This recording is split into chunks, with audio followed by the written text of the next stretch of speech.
Boa noite, turma da leitura compartilhada, sejam todos bem-vindos, dando continuidade à leitura do livro O Mestre dos Mestres.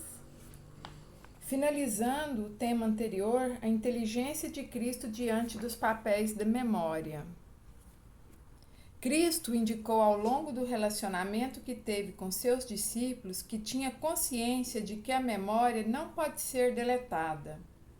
Veremos que não queria destruir a personalidade das pessoas que conviviam com ele. Pelo contrário, desejava anular a história delas, mas desejava que reescrevessem sua história com liberdade e consciência, que não tivesse medo de repensar seus dogmas e revisar seus conflitos diante da vida. Como pode alguém que nasceu há tantos séculos sem qualquer privilégio cultural ou social demonstrar um conhecimento tão profundo da inteligência humana?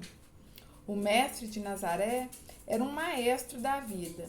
Ele usava seus momentos de silêncio, suas parábolas, suas reações para estimular seus incultos discípulos a se tornarem um grupo de pensadores capazes de tocar juntos a mais bela sinfonia da vida. Sem dúvida, era um mestre intrigante e instigante. Estudar a inteligência dele é muito mais complexo do que estudar a de Freud, de Jung, de Platão ou de qualquer outro pensador. Tema: a inteligência de Cristo diante da ditadura do preconceito. Agora estudaremos o pensamento de Cristo sobre as relações sociais. Analisaremos como ele se comportava diante das pessoas socialmente desprezadas e moralmente reprovadas. O mestre da escola da vida tem algumas lições para nos dar também nessa área. O maior líder não é aquele que é capaz de governar o mundo, mas o que é capaz de governar a si mesmo. Alguns executam com grande habilidade suas tarefas profissionais, mas não têm habilidade para construir relacionamentos profundos, abertos, flexíveis e desprovidos de angústias e ansiedades. Um dos maiores problemas que ingressam em inteligência e dificultam as relações sociais é a ditadura do preconceito. O preconceito está intimamente ligado à construção de pensamentos. Toda vez que nos defrontamos com algum estímulo, fazemos automaticamente a leitura da memória e construímos pensamentos que contêm preconceitos sobre este estímulo. Por exemplo, quando estamos diante do comportamento de alguém, usamos a memória e produzimos um preconceito sobre esse comportamento. Assim, frequentemente temos um conceito prévio dos estímulos que observamos e por isso consideramos corretos, imorais, inadequados, belos, feios e etc. Aqui reside um grande problema. A utilização da memória gera um preconceito inevitável e necessário, mas se não reciclarmos esse preconceito, viveremos sobre a sua ditadura, controle absoluto. E assim engessamos a inteligência e nos fechamos para outras possibilidades de pensar. Quando vivemos sob a ditadura do preconceito, aprisionamos o pensamento, criamos verdades que não são verdades e nos tornamos radicais. Há 3 grandes tipos de preconceitos que geram a ditadura da inteligência: o histórico, o tendencioso e o radical. Este livro não pretende entrar em detalhes sobre eles. À medida que adquirimos cultura, começamos a enxergar o mundo de acordo com os preconceitos históricos, ou seja, com os conceitos, paradigmas e parâmetros contidos nessa cultura. Se um psicanalista vê o mundo apenas com os olhos da psicanálise, ele se fecha para as outras possibilidades de pensar. Do mesmo modo, se um cientista, um professor, um executivo, um pai, um jornalista vê o mundo apenas através dos preconceitos contidos em sua memória, pode estar sob a ditadura do preconceito, ainda que não tenha consciência disso. As pessoas que vivem sob essa ditadura não apenas podem violar os direitos dos outros e travar seu desempenho intelectual, como também ferir as próprias emoções e experimentar uma fonte de angústia. Elas se tornam implacáveis e radicais com seus próprios erros. Estão sempre se punindo e exigindo de si mesmas um perfeccionismo inatingível. Os preconceitos estão contidos na memória, mas se não aprendermos a nos interiorizar e aplicar a arte da dúvida e da crítica neles, podemos nos tornar autoritários, agressivos, violar tanto os direitos dos outros como os nossos. Porque nossa maneira de pensar é às vezes radical e inquestionável. Porque nos comportamos como semideuses. Raciocinamos como seres absolutos que não duvidam do que pensam, que não se reciclam. Quem conhece minimamente a grandeza e a sofisticação do funcionamento da mente humana, vacina-se contra a ditadura do preconceito. Convém lembrar que o preconceito individual pode se disseminar e se tornar um preconceito social, um paradigma coletivo. Como Cristo lidava com a ditadura do preconceito? Ele era uma pessoa tolerante e sem preconceito? Conseguia compreender e valorizar o ser humano, independentemente da sua moralidade, dos seus erros, da sua história? As biografias de Jesus evidenciam que ele era uma pessoa aberta e inclusiva. Não classificava as pessoas. Ninguém era indigno de se relacionar com ele, por pior que fosse o seu passado. Os fariseus e os escribas, na época de Cristo, eram especialistas na ditadura do preconceito. Para eles, suas verdades eram eternas. O mundo era apenas do tamanho de sua cultura. Rígidos na maneira de pensar, viviam num cárcere intelectual. Não usavam a arte da dúvida contra os seus preconceitos para se esvaziarem intelectualmente. Não usavam a arte da dúvida contra os seus preconceitos para se esvaziarem intelectualmente e se abrirem para outras possibilidades de pensar. Por isso, não podiam aceitar alguém como Jesus, que derrubava todos os dogmas da época e introduzia uma nova maneira de ver a vida e compreender o mundo. Vejamos um exemplo de como Cristo lidava com a ditadura do preconceito. Havia uma mulher samaritana cuja moral era considerada da pior qualidade. Ela vivera numa história incomum, totalmente fora dos padrões éticos da sua sociedade.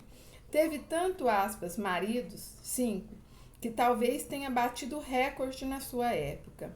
Era uma pessoa infeliz e insatisfeita. Sua necessidade contínua de mudar de parceiro sexual era uma evidência clara da sua dificuldade de sentir prazer, pois ninguém a completava. As relações interpessoais que construía eram frágeis e sem raízes. Era angustiada interiormente e rejeitada exteriormente. Os próprios samaritanos, provavelmente, desviavam o olhar dela. Entretanto, um dia, algo inesperado aconteceu. Quando ela estava tirando água de um poço, apareceu uma pessoa no calor do dia e mudou a história de sua vida. Cristo surgiu naquele momento e, para espanto da mulher, travou um diálogo com ela em que a considerou de maneira especial, como um ser humano digno do maior respeito.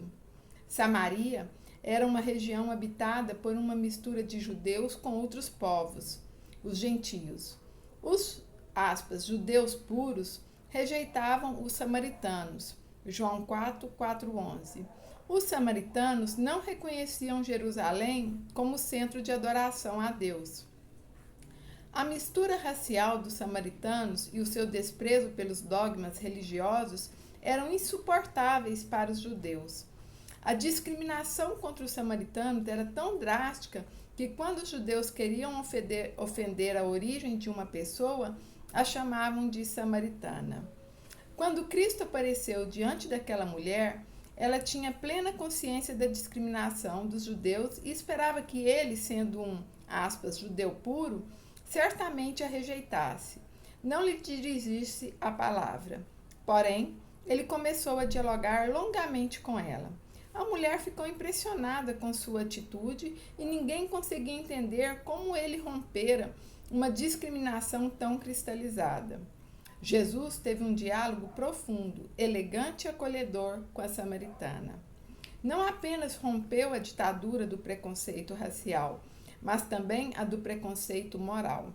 Para ele, aquela mulher era, acima de tudo, um ser humano, independentemente de sua raça e da sua moral.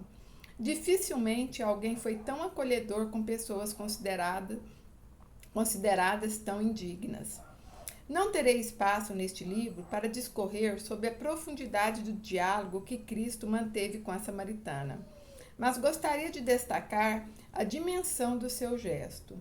Ele não apenas acolheu e dialogou com aquela mulher, como teve a coragem de fazer algo que nenhum fariseu ou mesmo um habitante de sua cidade seria capaz, ou seja, elogiá-la. Quando ele perguntou por seu marido, ela respondeu que não tinha marido. Jesus elogiou a sua franqueza, a sua honestidade. João 4, 17 e 18. E comentou que ela tivera 5 maridos e que o homem com quem vivia não era seu marido. Que homem é esse que, no caos da moralidade, é capaz de exaltar as pessoas? Antes de elogiá-la, Cristo lhe disse que ela vivia insatisfeita, que precisava experimentar um prazer mais profundo que pudesse saciá-la. Ele a intrigou ao dizer que a água que ela estava tirando daquele poço saciava por pouco tempo, mas que ele possuía uma, aspas, fonte de água que poderia satisfazê-la para sempre. Realmente, seu discurso foi perturbador e incomum. A samaritana ficou extasiada com a gentileza e a proposta inusitada de Cristo. Isso era demais para uma pessoa tão discriminada socialmente. Talvez nunca alguém lhe tivesse dado tanta atenção e se preocupado com sua felicidade. Todos a julgavam por seu comportamento, mas ninguém provavelmente havia investigado o que se passava no seu íntimo. Por isso, de repente, ela largou seu cantil, esqueceu-se de sua sede física, afastou-se de Jesus e correu para sua aldeia animada e alegre. Parecia que a solidão, a angústia e o isolamento que a encarceravam e geravam uma intensa sede psíquica foram rompidos. Contou aos habitantes de sua pequena aldeia o diálogo incomum que tivera com Cristo. Ela estava tão alegre que nem se importou em assumir publicamente a sua história. Aqui há um princípio interessante e sofisticado. Todas as pessoas que ficavam íntimas de Cristo perdiam espontaneamente o medo de assumir a sua história, se interiorizavam e se tornavam fortes em reconhecer suas fragilidades, o que as deixavam emocionalmente saudáveis. A samaritana dizia a todos que havia encontrado alguém que falara sobre a sua história de vida, João 4, 28 e 30, e dizia que ele era o Cristo, que devia vir ao mundo, o Cristo esperado por Israel. Nessa passagem, ele não fez nenhum milagre, porém teve gestos profundos e sublimes. Rompeu a ditadura do preconceito, destruiu toda forma de discriminação e considerou o ser humano especial, independentemente da sua história, da sua moral, dos seus erros e da sua raça. E assim é. Boa reflexão, boa noite, até a próxima leitura.